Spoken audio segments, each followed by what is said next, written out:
महाराष्ट्र राज्याचे उपमुख्यमंत्री अजितदादा पवार यांचे अपघाती निधन।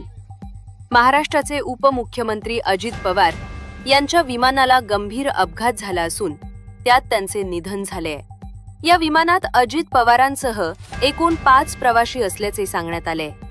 अजित पवार यांच्यासह Mumbai PSO HC Vidip Jadhav, pilot captain Sumit Kapoor, captain Sambhavi Pathak आणि फ्लाइट अटेंडंट पिंकी माळी यांचा देखील मृत्यू झालाय।